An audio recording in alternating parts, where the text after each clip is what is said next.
On the 5th day of Christmas, my conductor made for me one observation car.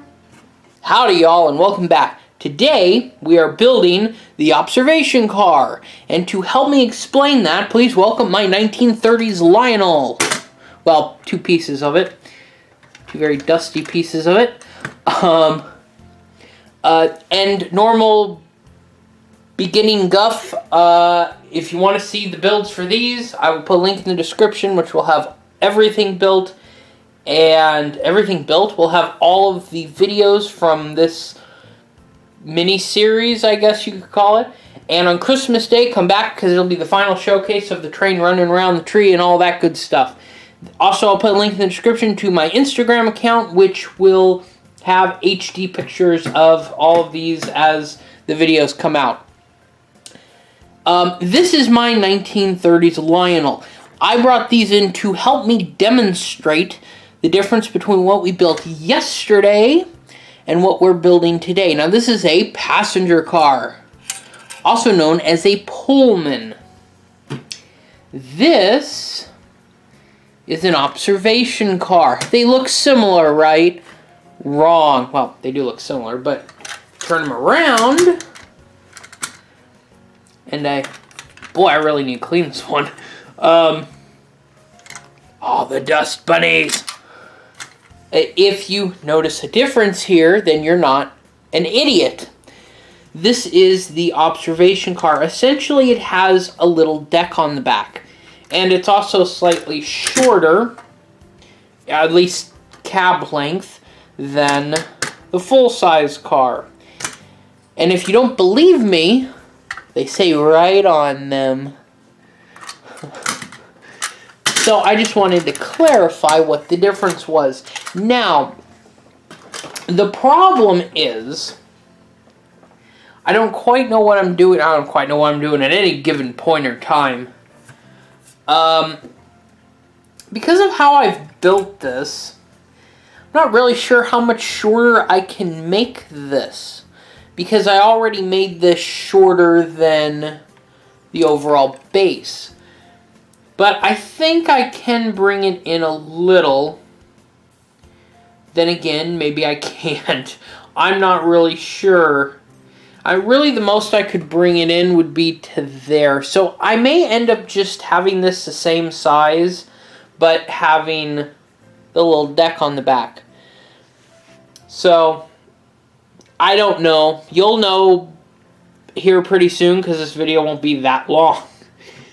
So let's start the build. As I've said before, as I'm building this, I'm not repeating a lot of stuff, especially explanation. So, you know, if you want to know, I think I said before, if you want to know why these are separate, I said that in a previous video, blah, blah, blah.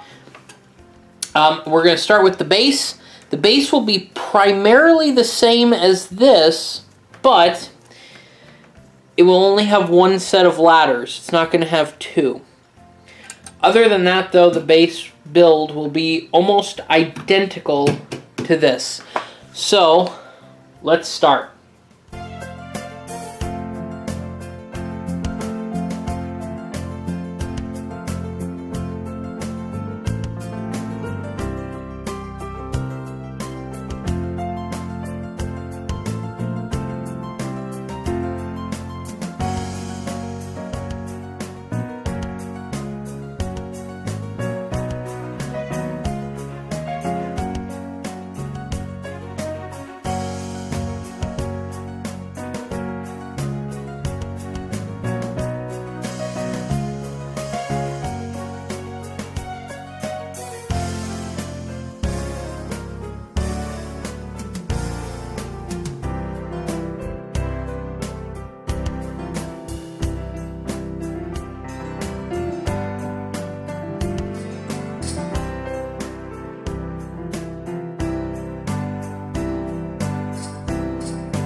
Base-wise, there's 3 differences.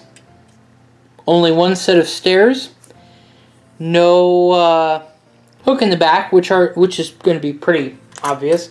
You can kind of, this one actually has a place for it, but there's no hook. The other difference, which might not be quite as obvious, I left this part open. I like that that design. It gives a more turn of the century feel, but I thought because essentially the front, the engine, is not open because of the plow in the front, I went ahead and closed the back. It's a simple change, but I don't know, it kind of makes it feel like an end. Other than that, the cab itself, I think I'm going to make the exact same size. I considered making it shorter because it is on this one and the American Flyer and pretty much any one you're going to find. But because I've made the cab sort of shorter on both ends anyways, I think it would just look weird if I brought it forward more. And I think it would look weird because the windows wouldn't match in size anymore. So that just basically leaves the railing to figure out, which is where I'm currently stuck on. Now, this and the... actually, they have a very similar railing on both. They both have lines and then holes on the top.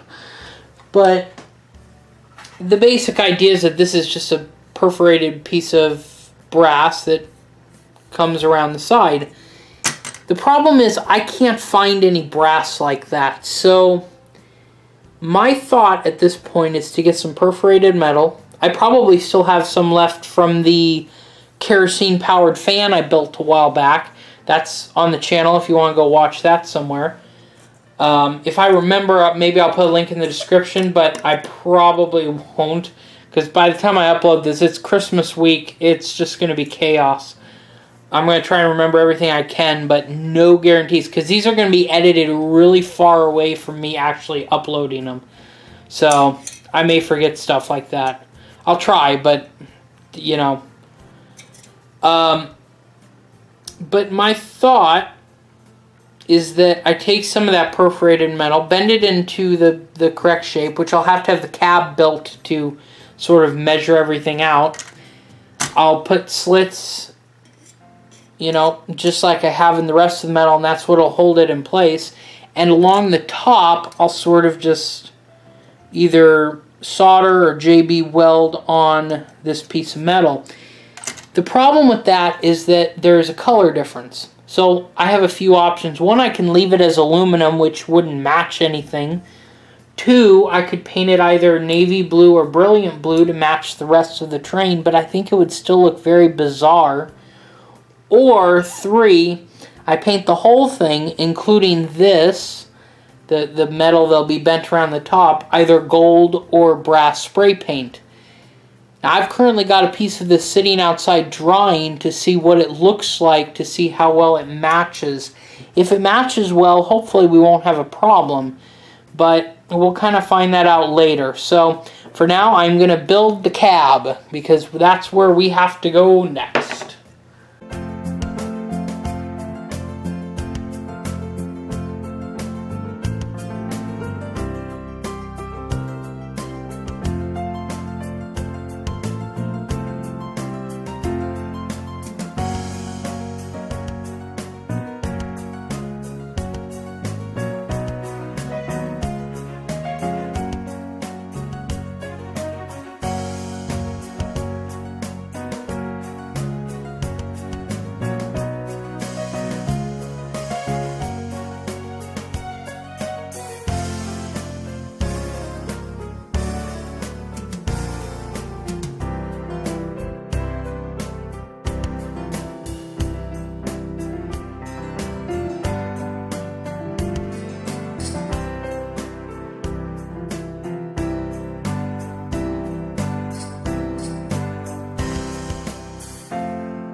One of these is gold, one of these is brass. Can you tell the difference? I bet you can't. So, yeah, one of these is painted gold. This one, the little one, they are pretty much identical. So the gold paint should work well. There is brass paint as well, which I should mention, but strangely it doesn't look as much like the brass as the gold does for whatever reason. Here's our little deck.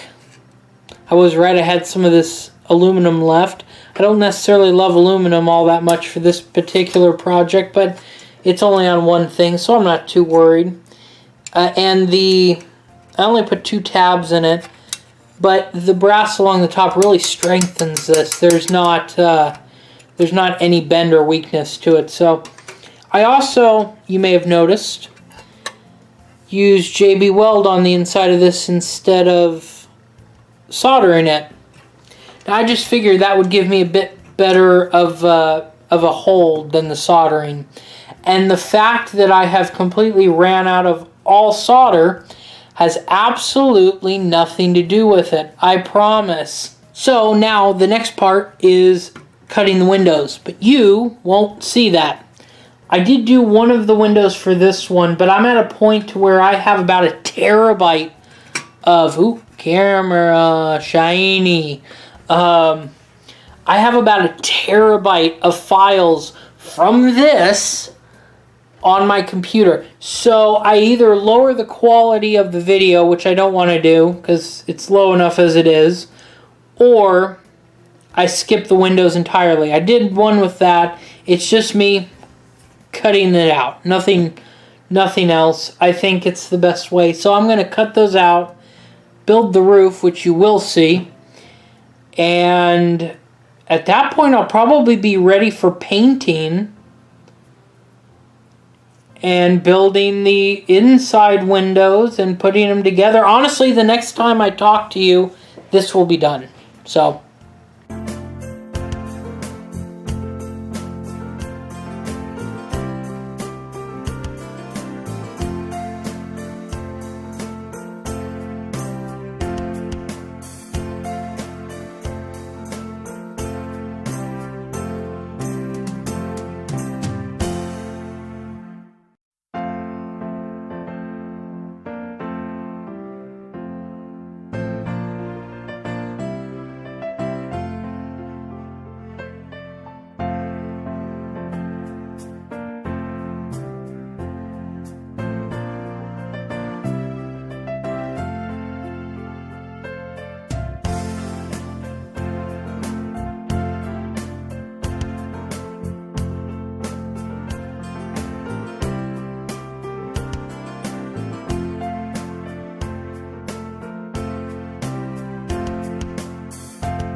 well, the train part of our train set is done.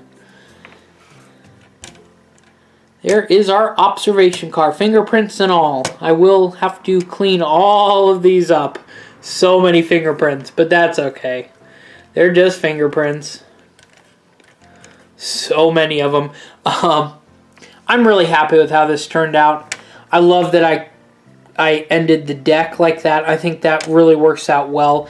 This isn't as big as I'd originally planned because I'd planned to cut into the cab, but I decided that probably was a bad idea because I like that this is the same length as both of the other cars and of the engine, from the back of the cab of the engine to the front of the boiler.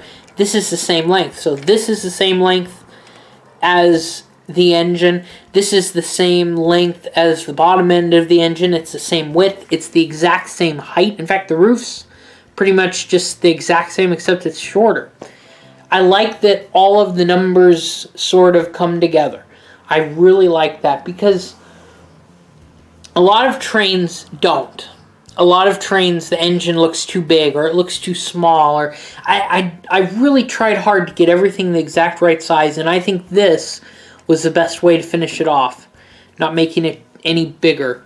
But I'm still happy with how it turned out. Yes, oh, get a little hair there. Thank you, Harley Sue. Yes, if you really stare at this, you can see that this is painted and this is natural, but it's a very small difference. I was afraid it was going to be much more, and it really isn't. So I'm very pleased with how well it matches.